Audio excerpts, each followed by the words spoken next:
Okay.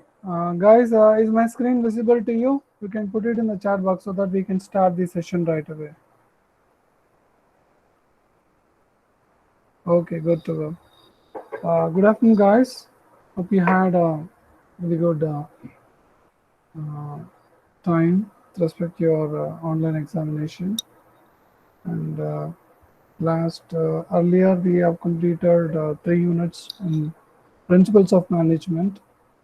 Hope my voice is also audible to you. I'm not talking loud, but I'm talking the lesser tone, I guess. Anyhow, earlier we completed 3 units, and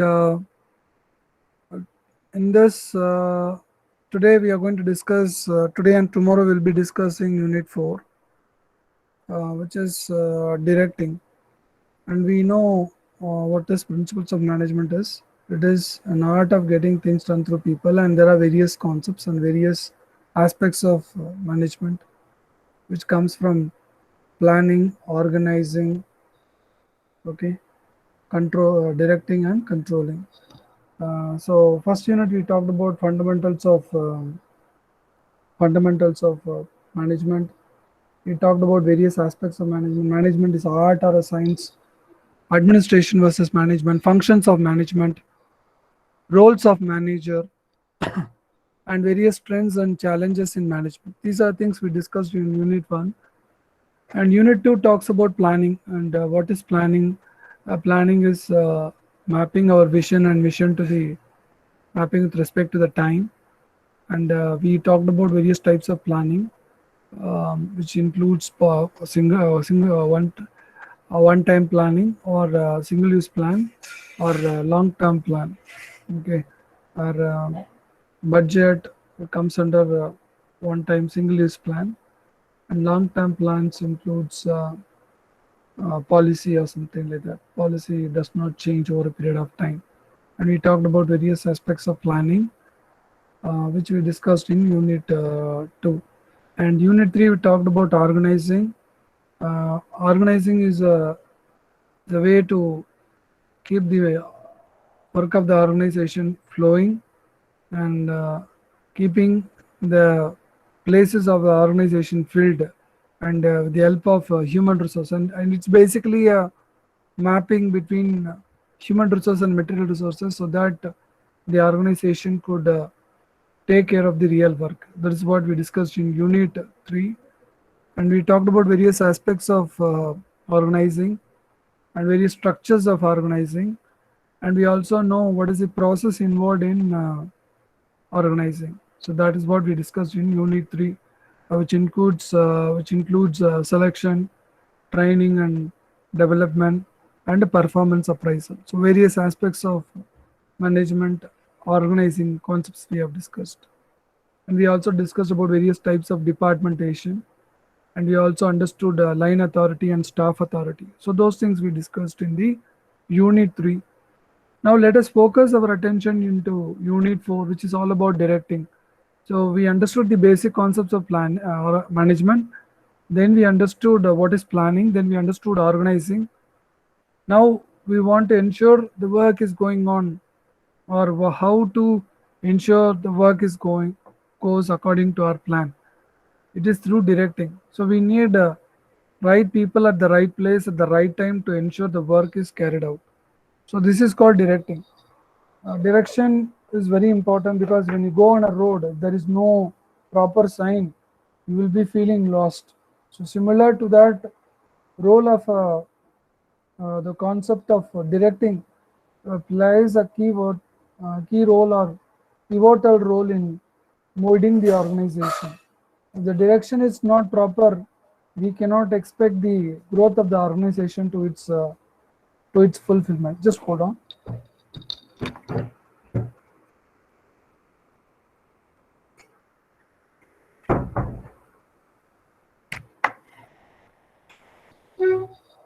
Yeah, you're good to go. Okay. Uh, so we know the role of directing, and if there is no proper direction, then it will make work of the organization tougher. So they should have a proper concrete direction, and it involves multiple aspects, which includes communication, leadership, group dynamism. All these concepts will come into play, which are going to discuss in this particular unit. Okay, so we are going to discuss about that in this particular unit. Let's focus our attention to the first part. Just hold on. Okay. Now let's focus on to the. So this is the various topics in Unit 4. Foundations of individual and group behavior, motivation, and motivational theories, motivational techniques, and job satisfaction, job enrichment, which are all very important aspects of direction. And then there is a role of a leader and types and theories of leadership, communication, process of communication. This is very, very important. Communication and process of communication, barriers in communication, effective communication, communication and information technology. So these are the topics which we are going to discuss in this unit. We will try to cover maximum as much as possible today, and we also try to cover remaining in the next session, that is by tomorrow. Okay, let's focus on to the first thing. Foundations of individual and group behavior. It's a very, very important concept. Reason being that, as you can see, individuals are separate entity, and when they become a group, they will be a different kind of person. So, which comes under organizational behavior, or it's just concept of it's a combination of psychology as well as sociology. So that is called that defines the organization. If you want to know about an organization, you have to look at the culture, and culture is created because of people who are working in it, and the attitudes of people who are there. To go to a good organization, and how do you identify a good organization, bad organization? Is a good organization is where you will find people will be with right attitude and approach, and they take in right perspective. Okay, so but when even a bad person, when he joins a good organization, the organization will get him transformed. Similarly, a person with a bad attitude, or a person with a good attitude joins a culture or environment where it is more negative, he will get transformed, or he get changed because of the group behavior or dynamism which comes into play. Now let's focus on to our attention, which is about organizational behavior. Organizational behavior is a long-term phenomena of a person's attitude, the choices he makes, and the decisions he tries to understand and apply to himself. So it focuses on the OB means organizational behavior. Focus, what their focus, organizational goals, behavior, that is organizational goals, behavior goals, groups and individuals. And similarly, when you talk about goals, you have to explain and predict. Now let's focus on to this. Now we'll focus on to the what makes the person. As we know, organizational behavior, there are two coins. One is a group, the other one is an individual. Every group will have an individual, and group of individual forms a group.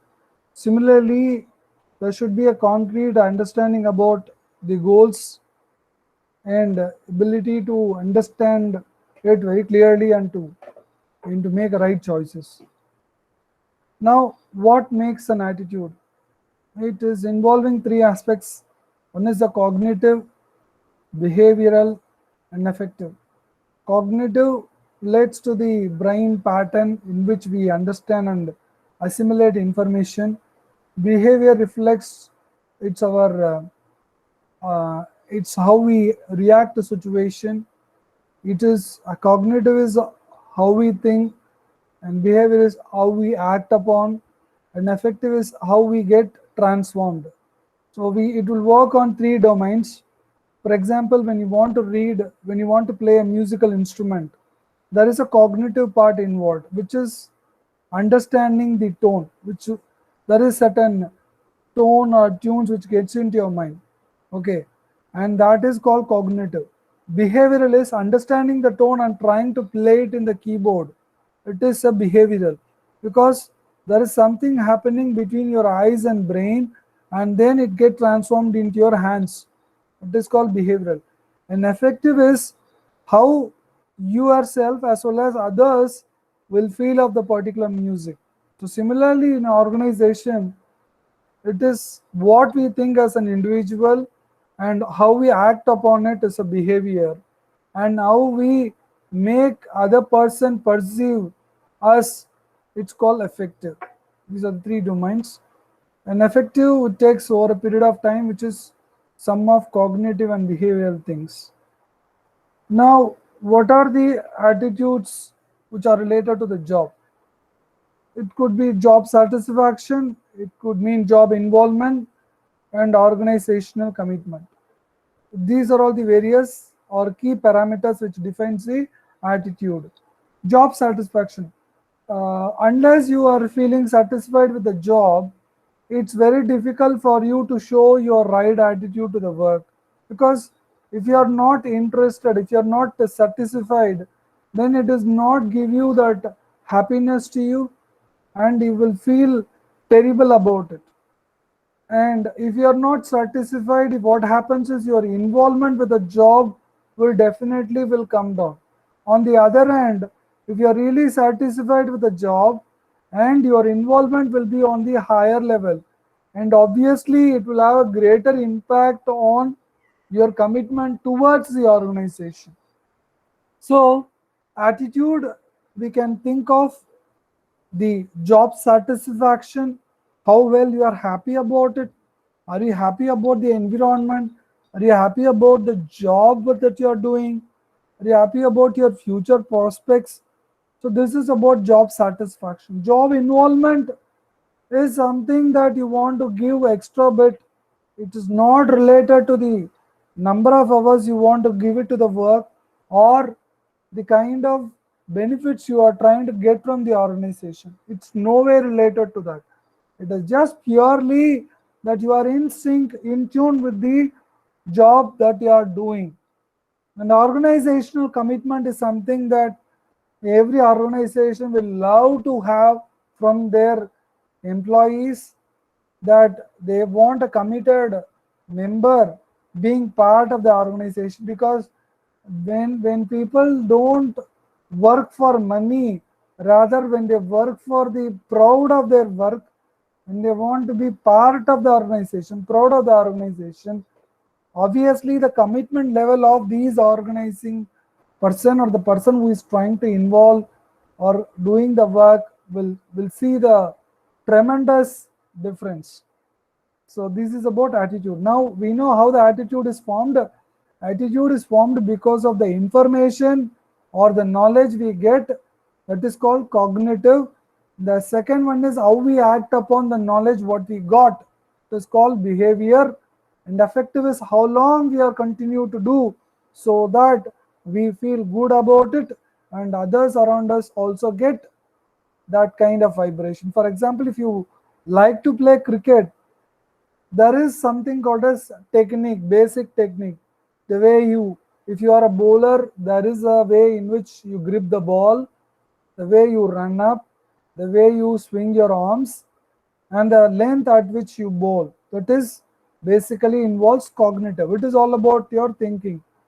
Now behavioral is when you have certain patterns, and when you want to give those instruction to your body, from the mind to the body, that I want to bowl a in swinger, that I want to bowl a out swinger, and you are trying to bowl that ball, is called behavioral.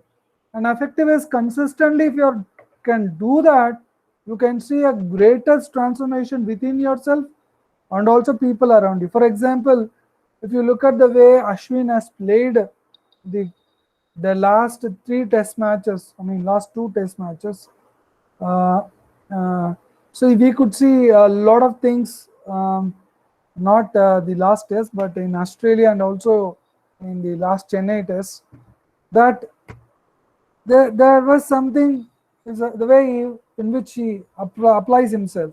It shows the attitude. So that is what we are trying today. See, if he wants to play just for money, then he will not be satisfied. And if it is for only for number of wickets, the involvement will not be there. But it is, and it is beyond that. It is called the commitment to the team, commitment to the uh, for playing for India, that all together forms an attitude. Okay, so now we got the idea.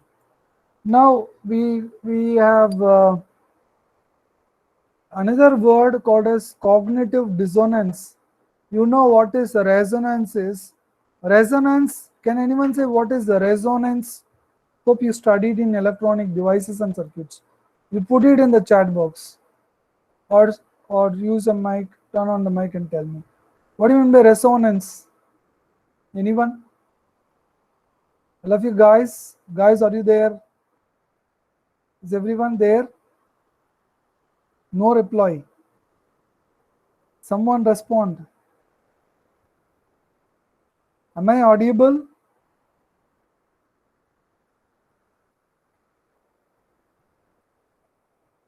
Am I audible? Okay. I asked for a question. No, I asked a question. Resonance. What do you mean by resonance? I know it's a technical term with respect to electronic circuits. What do you mean by resonance? So that you can understand the word dissonance here. No idea.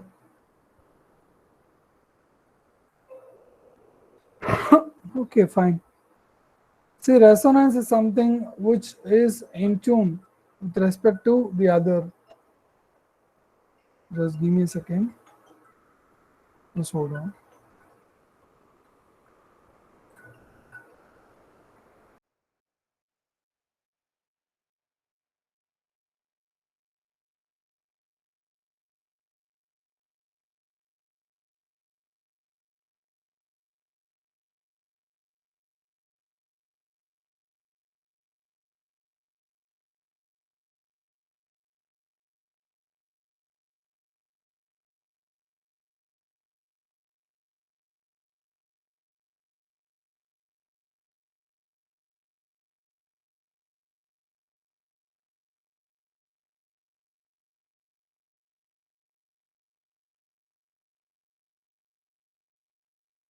Okay. So now the word resonance means which is in tune, which is a natural frequency of vibration. Now dissonance means that what makes us, makes us disturbed, or what can make us come into that kind of zone where we feel more in tune. Okay, so there are many factors which includes the rewards which can keep us motivated, degree of influence, what others could tell us, and various other elements which can play a part in our thinking. Now look at the next one, like managing attitude on the job. Now we are talking about the group behavior and individual behavior, which is very important in terms of directing. See, why I'm talking about this is because when you want to have a team of 3 or 4 people in a project batch itself, it's a very difficult task. How a organization which is running almost like 2 lakh people on roll and having more than 10,000 or 20,000 projects on pipeline, how they are able to move people and into different teams, because they come from different backgrounds, and how they tune them. That is the point I'm trying to talk here. That is a role in which the direction plays. To understand the direction, we are talking about the aspect of attitude, Attitude is very important because that defines the individual as well as group behavior. Once we understand the individual and group behavior, we are in a much better position to make them to do the work or the task which has been assigned to them. Okay. Now, managing attitudes on the job, and there is how we have to do is from less satisfied to more satisfied. How we can do something, the difference or variations will make all the difference. As I mentioned to you, satisfaction level plays a huge role. Similarly, when the dissonance is high, they are less satisfied. When the dissonance is less, they are more satisfied. The point is, dissonance is you are not in tune, which is you are not in tune. When there is high dissonance, which means that you are out of tune, you are unable to concentrate, you are unable to do any task for the organization, that is called dissonance. Because you are less satisfied, because you are not happy with the timing, you are not happy with the things, you are not happy with the salary, or you are not happy with the promotion, you are not happy with the career progression, you are not happy with the training, whatever being given to you, neither you are not happy with the environment or the ambience, or you are not happy with the holiday things which are being given to you being part of the organization. So those are the things which is very important to keep the employees more satisfied, because when the employees are more satisfied, it leads to higher productivity because they feel at ease, and the dissonance will be low. So this is a key aspect on that. So we talk about the key aspects of managing the job, which is making the employees more satisfied. That leads to more productivity and less dissonance. Now you would have studied, maybe probably you would have had this in your training program in your second year. Probably would have had some training session about the types of personality types, Myers-Briggs type indicator. You would have taken some online assessment test also.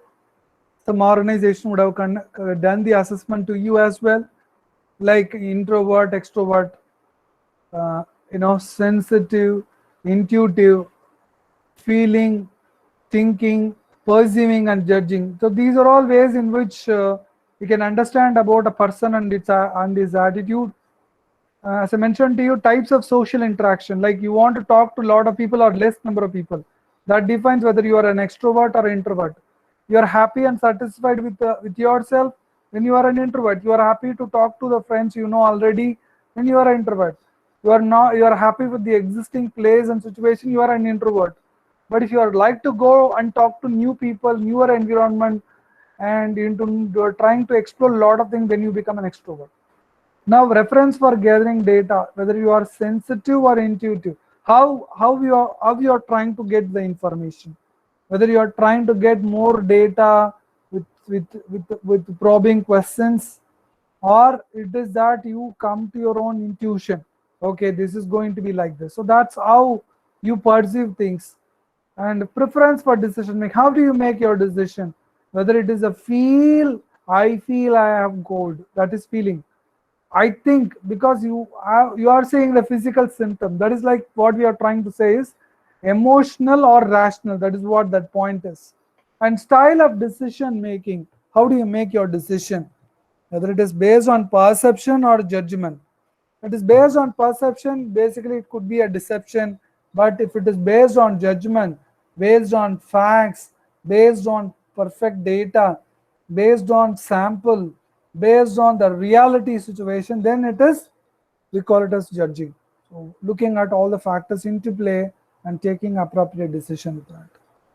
So you can see this is why we are trying to do this. I already told you, our objective here is to ensure we direct people. In order to direct people, we should know what they are, and that what they are is defined through attitude, that defines the individual and that defines the group. And in order to understand, we need to know what gives them the happiness or what makes them the dishappiness or dissonance. and we understood people more satisfied, the people are higher their productivity and lesser their dissatisfaction, and that is, I mean, they will be lesser at dissonance. And what type of personality depends upon number of factors based on the interaction, how they get the information, how they make the decision, and the style of making those decisions, right? Now we talked about the various personality model: extroversion, agreeableness, conscientiousness, emotional stability, and openness. So we would already known about this: emotional intelligence, self-awareness, self-management, self-motivation, empathy, and social skills. See, why this is very important for an organization is it is knowing a team and a team player. It is easy for the captain to understand and to give the right approach. For example, in a crucial 2020 match, you need a person who can bowl the Yorkers at the last minute. If then what happens is the right bowler for that is Bumrah. He can bowl the Yorker. So does Natarajan as well. So knowing the right person for the right task is very important. That we can know the right person for the right task is by analyzing their behavior, individual behavior, and that is through some personality types. That is what I'm talking about here. Now, personality traits and workplace behavior, we have different concepts: self-esteem, self-monitoring, and risk propensity. So this is the one, and various people have given different approach. You can see the occupational personality type. This is Holland's personality job fit theory. This is occupational personality type. Like we have people who are investigative, who are like probing, people who are very artistic. They are good in making designs, patterns, some artwork or something.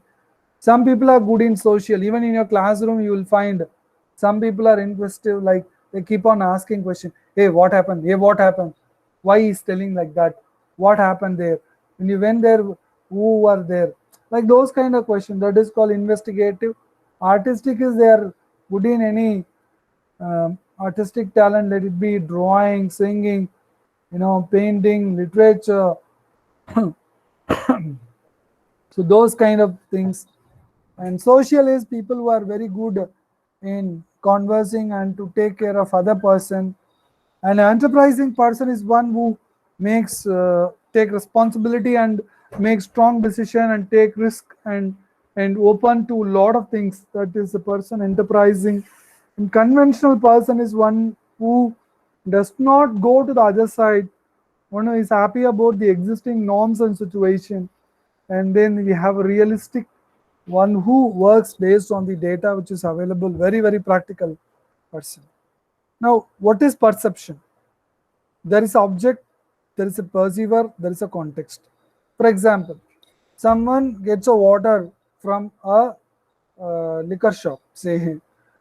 Now, your family member or relative see that. Now, what they'll perceive? They perceive you bought something in that particular shop, and they may tell your family that I have seen this guy getting something, some pocket from somewhere. Now, when that is happening, then your parents will question, did you do anything, any negative stuff like that? So, because a perceiver is seen you with an object, and that created a context for him. But you could explain that to your family or parent that you are thirsty and there were no shops around. You wanted to have a glass of water, so that you went to that shop and bought a water packet or something like that. But your perception would have been different. So this is very important, because whatever we perceive may not be true also. We have seen a number of times in our own life, in your own life also, but perception plays a deceptive role as well. Now, we will look at the attribution theory and individual behavior, what makes it so. Observation to attribution. So observation, you observe something then you create some response based on the interpretation. Say for example, you are not happy with your friend and you are not in good terms with him, you are not talking to him, but he smiles at some other person looking at you, then you will feel disturbed and get tempted or nervous, or you get become very short tempered, saying this guy is out of mind, he's smiling at me, he's mocking at me, that kind of stuff. So perception is, it's something very difficult, and basically because the interpretation is different. So when you interpret it in a different way, it gives different meaning from the observation point of view. So why it is? Because interpretation will have distinctiveness, consensus and consistency. So it should be consistent. For example, if he is smiling, there should be a consistent reason for it, that he is not smiling at you, he might made a joke and that's why he's smiling, right? So based on that, if that is proper, then we will have a better perception about what we think, okay, so that we can make certain patterns. Now there are other things which is called as judgmental shortcuts, stereotyping. Like every time you say, no, he is a bad person, no, he's not a good person, no, he is a very jovial person. You would have seen only one side of the person and you would have said that he is so and so. That is called stereotyping. That's not proper. Halo effect is based on somebody's bias or input. You would have said, no, don't talk to that person. That person has insulted me, he will also insult you. So that will, whenever you meet that person, you would have not had talked to him at all. But then what happens is you feel very really disturbed, right? So that is also happens. Just hold on.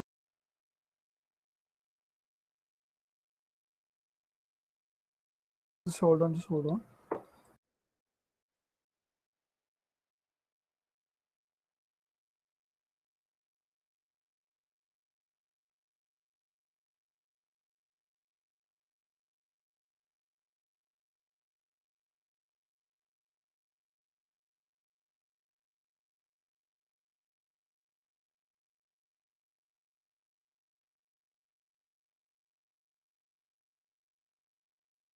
Okay. So we create a biased self-fulfilling prophecies. We talk to ourselves and say, no, this is going to be this way, right? Selectivity, we will try to have certain preferences and assume the similarity. We assume this is similar to that, so that is also is our judgmental error, not perception. It is our perception created based on what we assume, right? So that is not proper. The reason why I'm talking about all these stories, this makes a sense because when we talk about the various aspect to it, okay.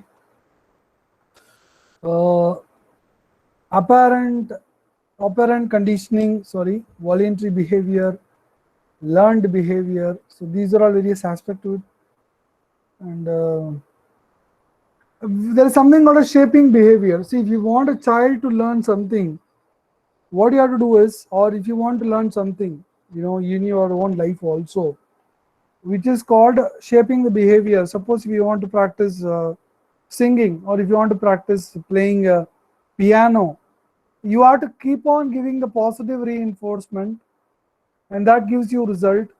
Sometimes you have to punish yourself, sometimes you have to give negative reinforcement, say for example tapping yourself to come out of certain things. So that way you can mold your behavior, as I mentioned to you, reflects on your physical or action, right? Physical action.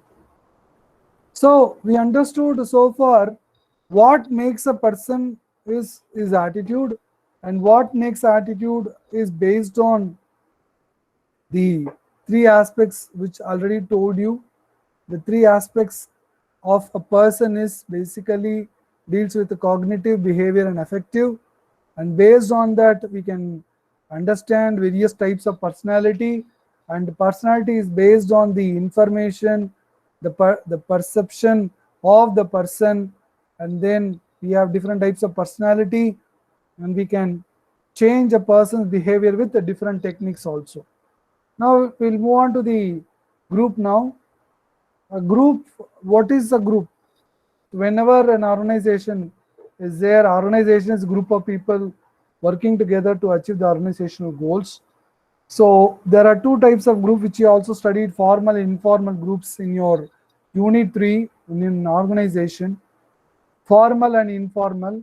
Formal is formally established where there is, for example, you are all sitting in EEE section classroom because final year EEE section POM will be handled by me between 2 to 3:30 in this particular room. Similarly, final year EEE section will be handled by Anita madam in some other room where she will be handling the classes right now. So it is a formally established. A group of people are there to form or to execute a particular task. And formal gives you the authority responsibility very clearly, and there is a hierarchy in which the workflow happens. Work task is much easier. Informal group is where you have a friend from B section, you are talking to him naturally because he could be from the same place you are. Maybe he is from same Nellur or Kuntur or from Mailapur. It could be the reason, or he could be sitting in the same bench with you, or he could have a similar preference. Maybe he is a fan of Vijay or Ali Arjun, whatever that hero is. So, and common interest also, like he likes to play games or watch cricket or play musical instrument or read certain kind of books or go to some location, or there are common interests, right? They like to talk about stuffs, friends, because of common interests. That is called informal groups. So there is a clear distinction between formal group and informal group, but both these group have impact. Both these group have got an impact. Okay, now let's move on to the next topic. Why people join groups? What makes them to join a group? Basically, people join a group because they want to feel affiliation. They want to be part of someone or part of somebody. We want to be part of society, right? We want to be part of somebody. So that is why the affiliation comes into play, because we want somebody to respect us, to appreciate us, to motivate us. That is affiliation. And self-esteem, we feel proud to be the part of that people, and there is a power. When you join with them, you feel elated. There is a security comes into play. There is a status, there is a goals, because you work with him the similar lines. He's also thinks like you.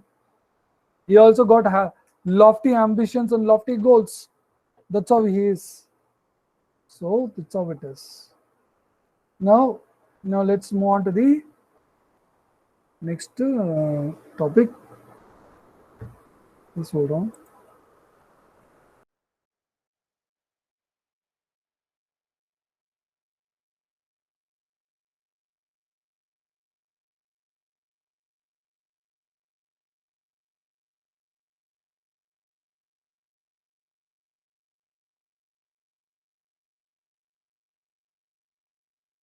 Okay, now let's focus on to, is my screen visible? Am I audible? I don't see anything here because I've been talking for quite some time. Please reply. Am I audible? Is my screen visible to you? Okay, got only one reply from Aarti. Okay, Anil Kumar.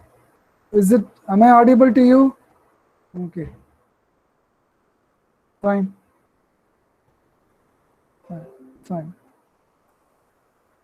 Now, group roles and group norms. So we understood what is the individual. We talked about the attitude.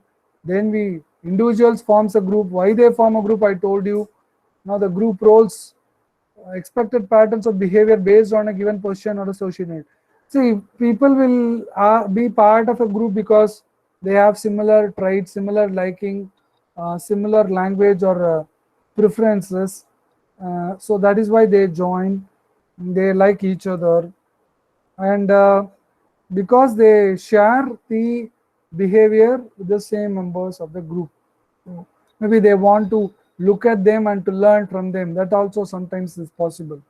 They feel proud and they feel good about the person. They want to imbibe those characters. That's how they form a group, right? And this is very important in the organization, because individuals, when they occupy positions, they form a group. That group becomes the formal and informal group, and that sets the tone for the work of the organization, because no individual does single work. It is a group of people doing the work that brings profit to the organization. That is why individuals are given highest priority, and that's why organization wants to choose right person with the right attitude for the right job at the right time with the right salary. Okay. Now, basic groups, as I mentioned to you, formal, informal, and the size could be large or a small. Okay. So this is how the groups will be. Similarly, the organization will also be designed like that based on the project. They choose like this. Now, how is the relationship in terms of bonding is going to create respect to the achieving the goals of the organization? But you can see that when the cohesiveness, bonding is high, higher the increase in productivity. Okay. When the bonding is low, when the bonding is low, organizational goals are higher. It just try to put a match, that is moderate increase in productivity, because cohesiveness is less, but organizational goals are higher, then it comes here. But the bonding is high, but goals are low, organization goals are. What happens is you got a very good team, but you have very poor management. That decrease the productivity. But you have final criteria wherein both there is all infighting happening and goals are poor. It is no significant effect on productivity. It's like internal fighting and no one is winning the cause. That's how it is. Okay. So no significant effect on productivity, because it's like a depleted team, right? Now let's move on to the next very important topic. So you got the point which I am telling to you. Foundations of individual and group behavior is what we discussed. Okay. I talked about the cognitive behavior and affective domain in which our attitudes are tuned, and I talked about the importance of individual perception in achieving and how well is satisfied to bring the organization group. And group behavior also I discussed what are the different types of groups and their, and also along with respect to the personality is concerned. Next we move on to the next topic, which is called motivation, so that we get into the right part. Now what is motivation? Motivation is an influence that triggers, directs, or maintains behavior. For example, you feel down. You feel down because you didn't get the placement, say. You feel down because you didn't write the exams well. For example, GATE exam. You feel down that you did not write your IELTS exam or GRE exam, whatever the exam is, or banking exam. You didn't do well, but you will feel low on confidence, but you are high on potential but low on confidence. But what you need is a mentor. A mentor comes along, tells you this is not the end of the road, this is just a detour. You need to put your attention, you need to refocus, you need to push yourself harder, overcome your mistakes and correct all those mistakes you have done earlier, so that you can become successful. So that is what the influence which I am talking about. The influence that triggers, directs, or maintains behavior. And this is where very important. The motivation plays a vital role in the organization in order that organization becomes very successful. Now, the motivation is very important, because Team India was down in Australia after the first test, like 35 all out, nowhere to be seen. They are high on talent. They are high on talent. That's what I'm talking. That's what I'm saying. The skill level is higher, but they were lacking confidence. But what they need is a trigger. They needed a direction. They needed some kind of behavioral approach, change in their outlook, change in their body language, that they want to stand tall for play Team India and to play for India, and they have done it in Australia. So the reason is because there was a trigger that this is not the team that will go down for 35 all out in a test match, which they had a lead, but 35 bowled out. Nowhere speaks volume for the talent of the team. And someone in the team, maybe the coach, the bowling coach, the batting coach, the head coach, or the whoever that be, would have given right kind of approach. The body language seems up, and they won the match. The second and the continuous test, second test and the last test. Okay. Now, you understood the importance of motivation. Motivation is the influence that triggers, directs, or maintains your behavior. Behavior is your outcome or the approach to the work, or the way in which you complete or execute the task well in time, well in balance. Okay. Now we talk about various theories.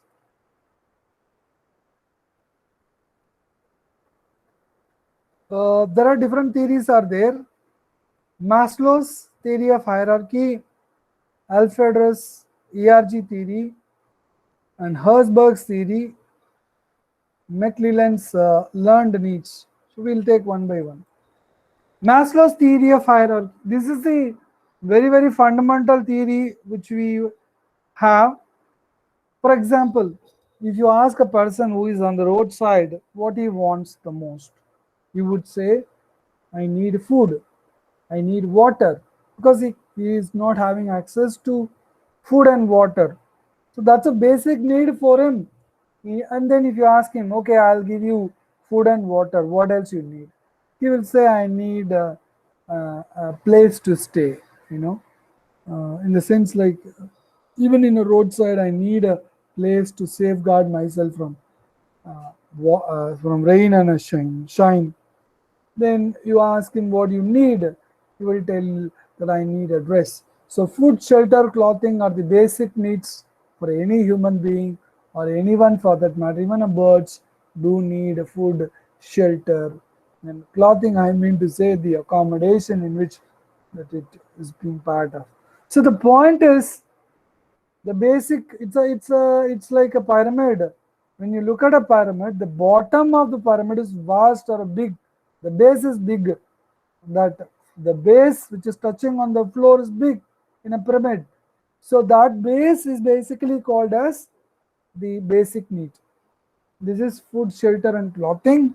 There is not much of extra bit of things which is required at that point of time. Now, once your basic needs are satisfied, like food, shelter, and clothing, then you ask him, what do you need? And I say, I need a job, I need a salary, I need a bank balance, I need to have a property for which I need to earn income also. So you started to change from whatever it is coming his way to what he wants, so that he can feel more safer. And then he says the next level, which is safety needs. So basic needs, the safety needs, the basic needs are nothing but physical needs, food, shelter, and clothing. Okay. And second level is the security needs. Then the social needs. You give him food, shelter, clothing, you give him the job, you give him the salary, you give him the insurance also. Then if you ask him what he needs, he will tell, I need a family. That is called as social needs. I need friends. I need to be remembered. I like to talk to people. I like to talk to people.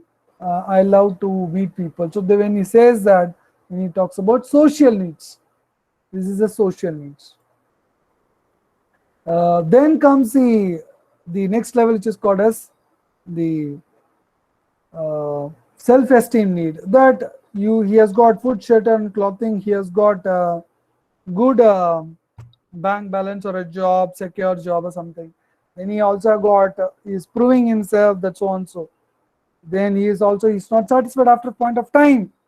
Then he wants to say, if you ask him what do you want, like Bill Gates for that matter, or Elon Musk for that matter, because Elon Musk had everything.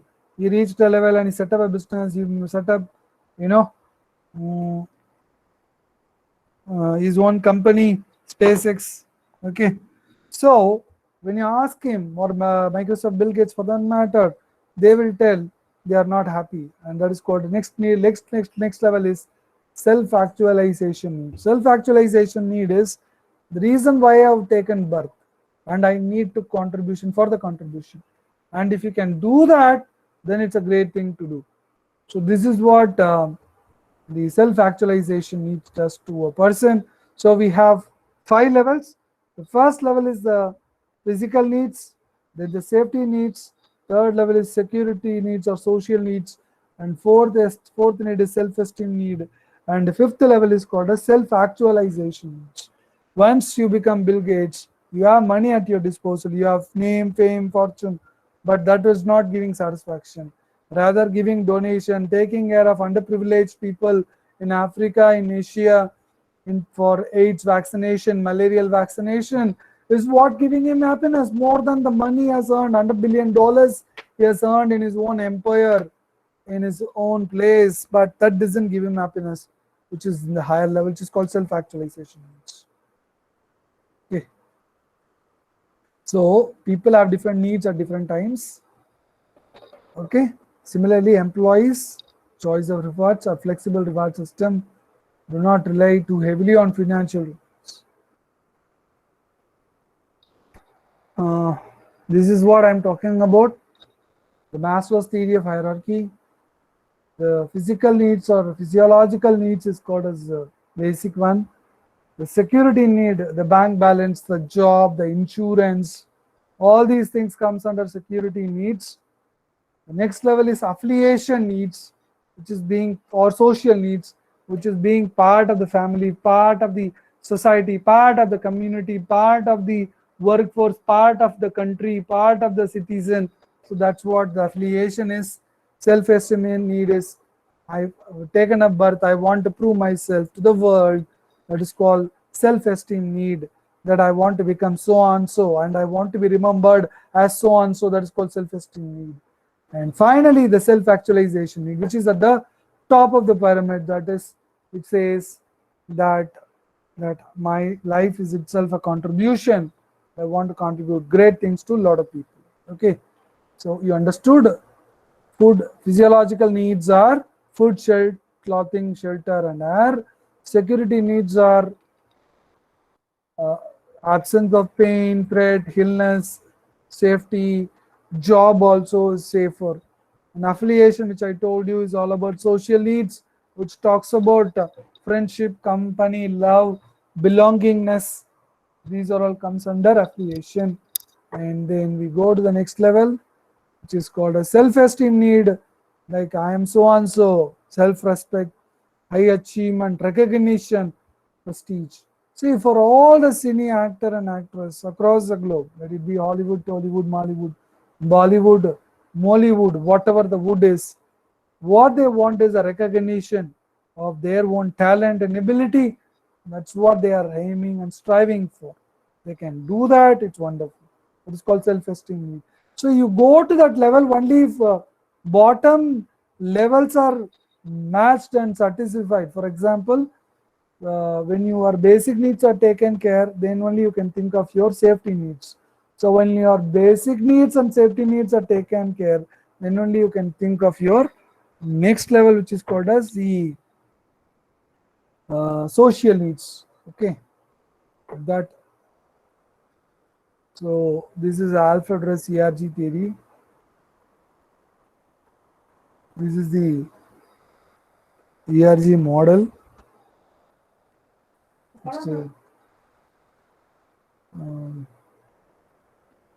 We can go to the Herzberg's two-factor theory. There are two factors always. One is the satisfaction, other one is the dissatisfaction.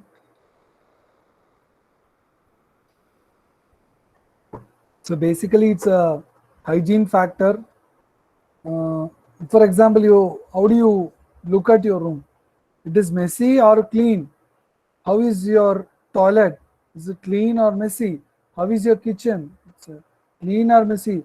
When you get onto your bike, do you swipe the bike? When you get onto your car, do you swipe the car to make it clean and neat and clean? How is your work table? Neat and clean, or it's dirty? So it's all about hygiene factor. It's a two-factor theory. One side we have the job satisfaction, the other side we call it as job dissatisfaction. Okay.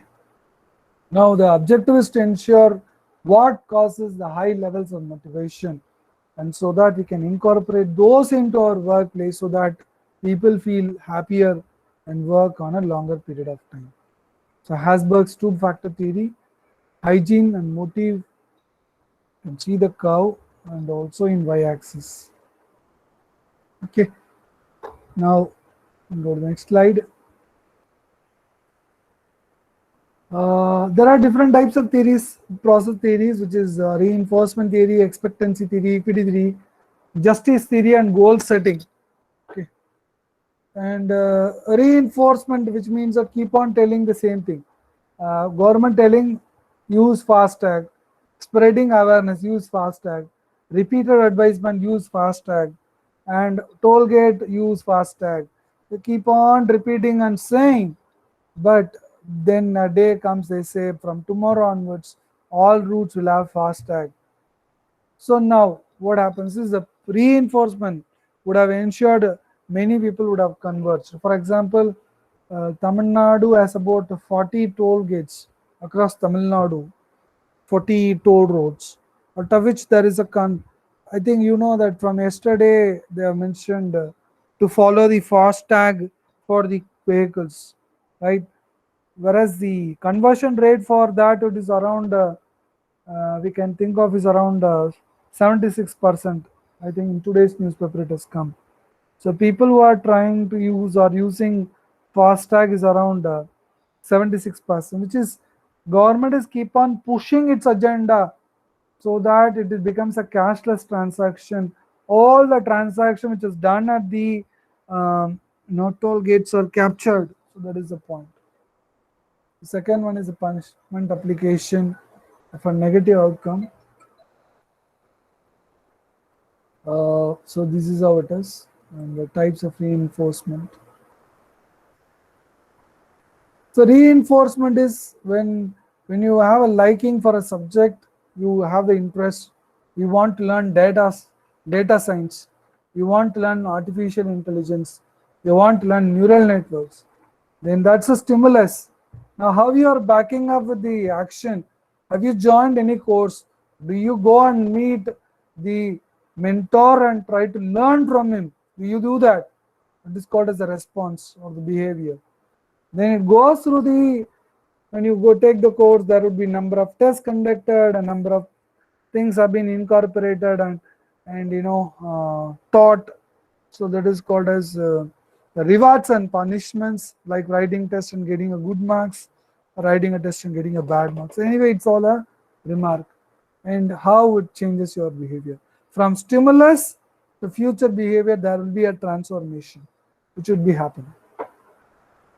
So we move on to the types of rewards. There are rewards are many.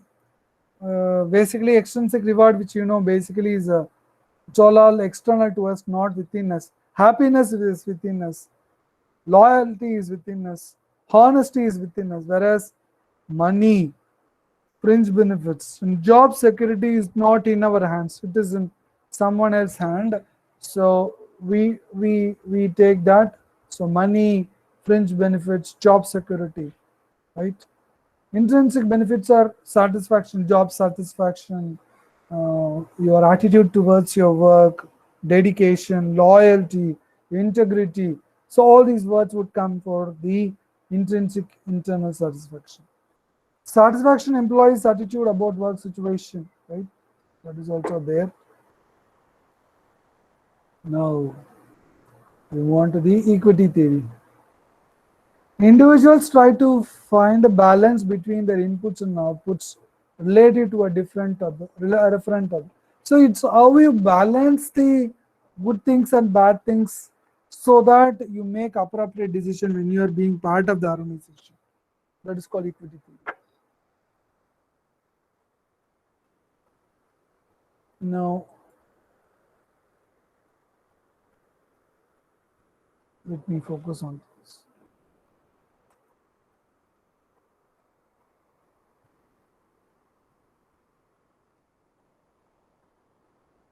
Next we go is over reward versus under reward inequality. That when over reward has been more, and what happens in terms of your equity, in terms of your fairness is concerned, right? So that's how it is. Now next one is the goal setting theory. As you know very well, setting a goal is very important so that you can make a progress. It's like timeline, a timestamp, so that we know where we are progressing. Okay.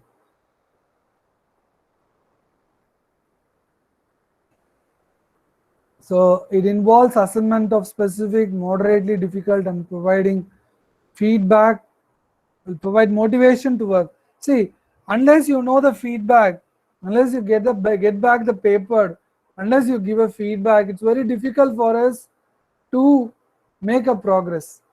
So feedback with when we eventually get it, it makes you much better. For example, you are going to a gym and lift weights, but your training master says your training master observes you for 2 days and you are getting constant pain in the neck. Gym master comes and tells you, hey guy, you are not supposed to do that one first. You have to do this, lift these weights and do few stretches, then only you can lift the heavier objects, he would say. So that is like a feedback. So goal setting theory is much better in terms of feedback activation is concerned. And it also involves employee participation, rewards and competencies for achievement. When you have these part of the goals, it is easier for the organization to manage them as well. Okay. Expectancy theory is we are trying to have the present to the future so that we are able to achieve the required goals and objectives. So what efforts can I perform now so that I can achieve that? With this performance, can I get the recognition? Do I value the recognition which has been given to me?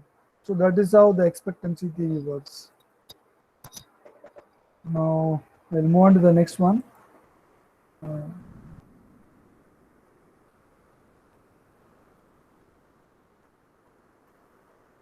Justice theory. This is very common also. As you know, justice theory is fairness and equality. Everyone is treated equally in a workplace, which we also discussed in human rights.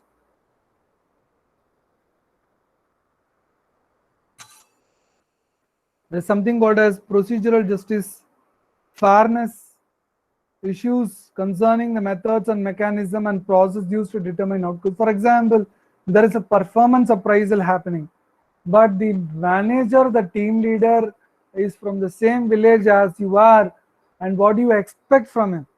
You expect that he tries to give extra mark to you because you know this person in that kind of thing. No, that should not be the case, because that if that is the case, then individual with the talent will not be able to get the recognition. So justice theory says fairness concerning methods and mechanisms and used to determine outcomes. What if I do this? What will I get? Then we got as distributive justice, where the concerns of fairness of outcomes includes equality theory. So that's how it is. Okay. Next we move on to the. So now you have got the idea. The idea is we talked about the individual. We talked about how the attitudes are created. We talked about perception. what creates a perception. We talked about individual attitude, then we talked about group, issues in group, types of group, and the various aspects of groups, why group, what kind of group will bring more balance and focus. And also we discussed about the various theories also. So now we move on to the next topic, which is called job satisfaction. Okay. If you ask me in the first slider, you can see the first slider. Foundations of individual and group behavior, motivational theories. We talked about Maslow's, and in university they may ask you any two questions, any two theories. You can write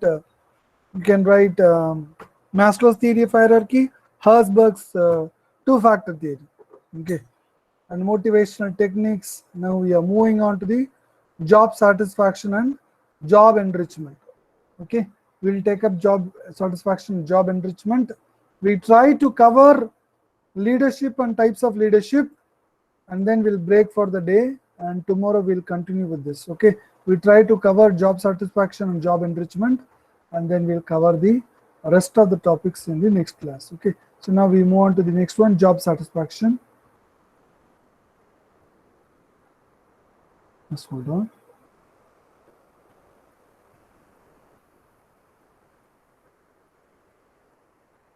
Okay, job satisfaction.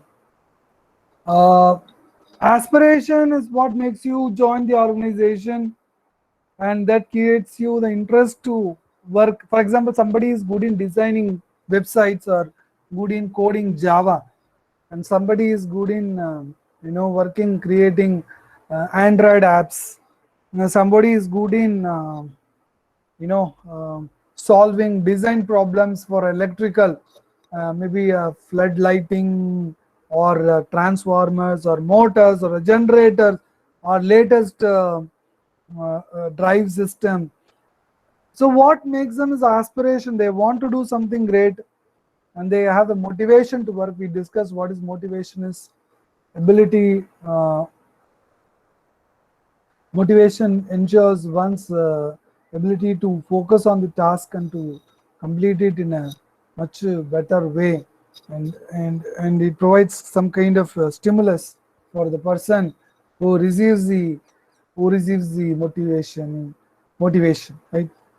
So when you do the work, and you will know whether you like the job or not, right? That is called job satisfaction. And when you do it continuously, what happens is your job performance will be there. So so what we are trying to say is this is called job satisfaction. It is a connection point between the motivation to work and the performance of the individual. Okay. Work aspiration and satisfaction. What makes people to get aspired and to work? A desire or ambition to achieve something related to work. See, for example, why you want to join a software company? Don't tell me that is a job it has been provided to you. But ultimately, by going to a software job, you can get a better salary compared to a hardware general perception. That is the reason. So aspiration, work aspiration, desire and ambition to achieve something related to work. That's the motivation. That's the aspiration. And work satisfaction. Work satisfaction describes how content an individual is with his or her job. Like how peaceful or with yourself in the workplace. It is called work satisfaction. That is, first one is the work aspiration, second one is satisfaction. Now, aspiration and satisfaction. Aspiration is related to motivation, which subsequently influences productivity. So whenever you talk about motivation, the productivity automatically improves.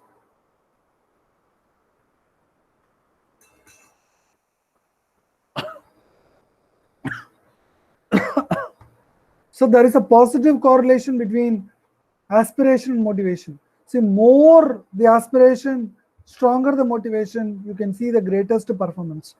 Even you would have got a very good score in your 12th standard just because there was a lofty aspiration backed up with the strong motivation, and you are able to see the results for yourself.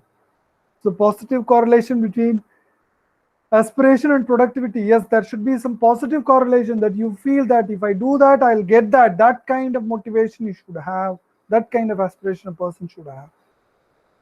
So worker with higher aspiration tend to be more content with their work. See, more the high aspiration, ability to do something, that gives you the aspiration to be more content with their work. So you're happy about the things the way they are. Okay. So what is the characteristics of an individual with high aspiration? He works harder, he enjoys work, he's responsible, he's very focused, he's confident, he's have high standards. These are all the basic factors in which you can easily identify yourself.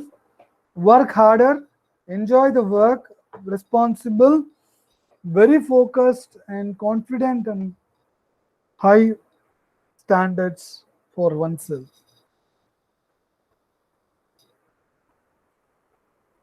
This one. Okay. Now, aspiration lead to motivation to work, which we discussed just now. So work provides a source of income, because why people go to work? Your father, mother, brother, sister, they go to work. Why? They go to work because they feel they want to support the family, correct? That brings the source of income for the family, and it gives you, or it keeps you engaged, or it keeps you occupied, right? It gives you some kind of activity and keeps you, you keep on doing the work, which is called stimulation, right? Which is a stimulation, correct? Um, then comes the next point, which is source of social contacts. You get to know a lot of people, you get to work with a lot of people, so social contacts. And then means of structuring time, a source of self-fulfillment. You feel completely with yourself, right? It's a self-actualization, which I told you about Elon Musk or Bill Gates, right? So that is, money is not the one which is going to give them the happiness. They want to feel elated on top of the world, which is which I mentioned to you in Maslow's theory of hierarchy also. Okay. Now, how do you define job satisfaction? Is there is any guidelines in which job satisfaction can be measured? Is there is a way to measure the job satisfaction? Yes. From the appraisal of one's job, that we can know whether the job is giving him the happiness or not. There's one more thing, affective reaction to one's job, like how he gets transformed on the job, and attitude towards the job. Whether when somebody says he likes the job, the kind of involvement a person showed towards the job would be much different, right? These are all the way in which job satisfaction is understood. Now, there are various definitions for it. Hullin and Judge. Job satisfaction is an employee's effective reaction to a job based on comparison of the actual outcomes derived from the job with those outcomes that are deserved to be expected. Feeling of job satisfaction can change with the time and circumstances. Okay. So people will feel, for example, some people will work in a particular job for a number of years. You ask him why he's working like that, because he will say he liked the job.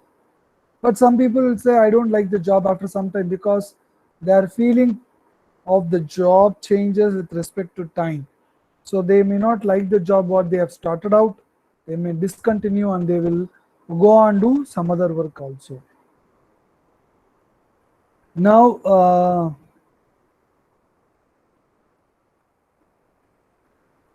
let me focus on.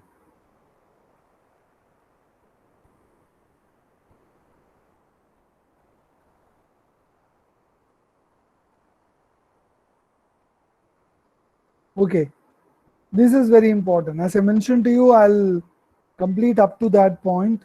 And tomorrow we'll talk about communication.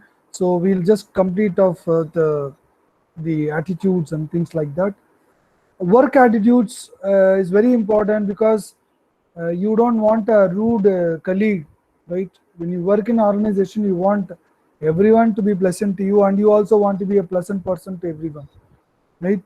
So it's a collection of feelings, beliefs, and thoughts about how to behave that about how to behave that people currently hold about their jobs, and it's all about perception, what they feel about it, right? That is what the work attitudes, that will speak about the person's attitude also, so that reflects on the job, so that becomes a work attitude also. Some people are very meticulous, they take time, they take efforts in doing the task or a job. Okay, just give me 5 minutes, with that I'll wind up. Just be on online for and unless we complete this. Okay, we'll complete in about 5 minutes. Okay.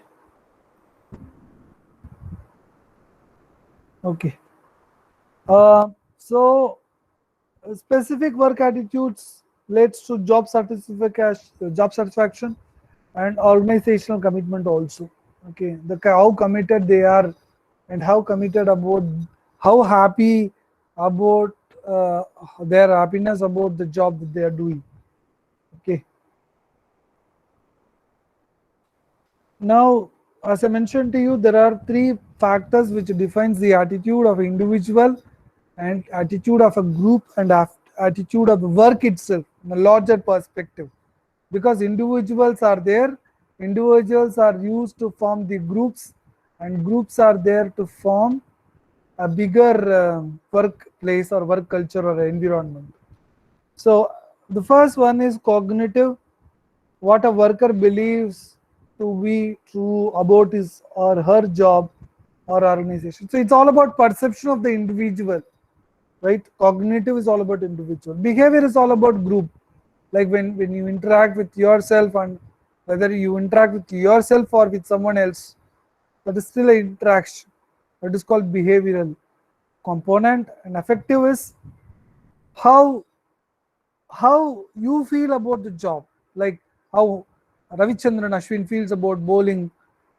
He's going closer to 400 wickets tally, I guess. Around, I think he's 390 plus. I think, I'm not sure exactly.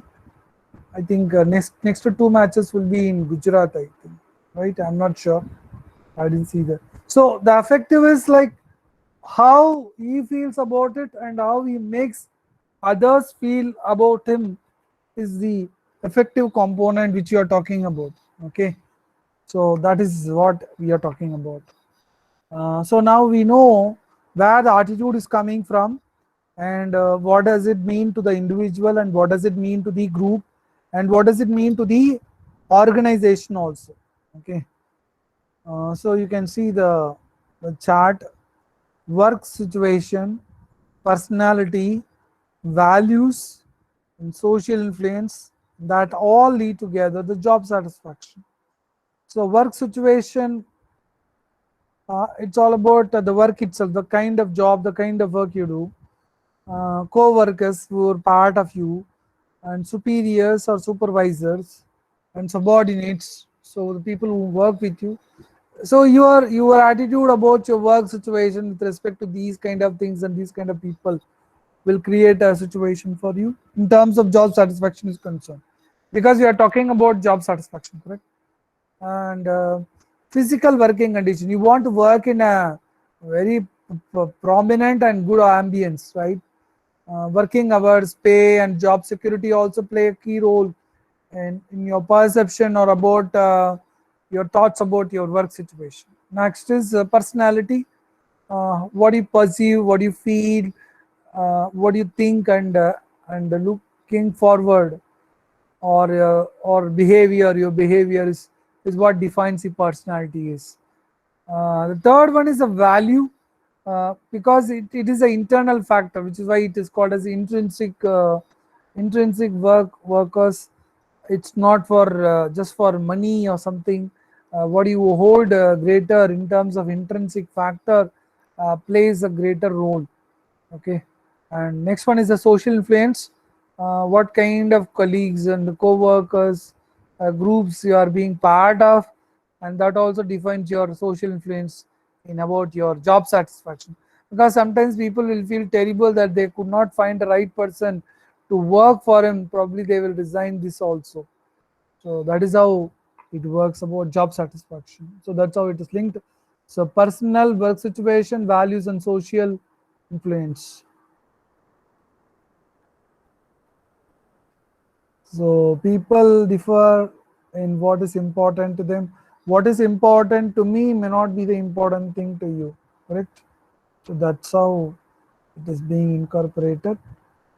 So happier an individual is with our job, the more satisfied they are said to be. So more individuals feeling happy about the job, it leads to the into the society, and that way it brings more positiveness in terms of organizational outlook is concerned. So it is, job satisfaction is not the same as motivation, although it is clearly linked. So there is a link between job satisfaction and motivation, but motivation is not job satisfaction and job satisfaction is not motivation. Hope you understand the difference. So I think with the last slide, I think we'll stop here. One more slide, I think. Satisfaction is how people feel about their jobs overall, and about different aspects of for them, the extent to which they are like their jobs. So how, whether it's not just about money alone, like it's not just about getting marks, it's all about the process, it's all about the preparation. It is mark or writing the exam is a culmination of those interests, right? It's not getting marks, it's all about being part of that and to be happier about it. That is what we mean to say satisfaction. Let it be in an individual level or a work related factors concern. Now I think time now is 3:40. Many more things are there. Many definitions have been given, and I think theories is not so important, but we'll stop here probably, and we'll continue the session, the next session. And any other questions you have in mind? I mean, regarding the class? Any questions regarding Unit 4, guys? Please put it in the chat box. Is that clear to you? Whatever we have discussed so far, almost like 1.5 hours. Is it clear to you? No replies? Expect some replies in the chat box.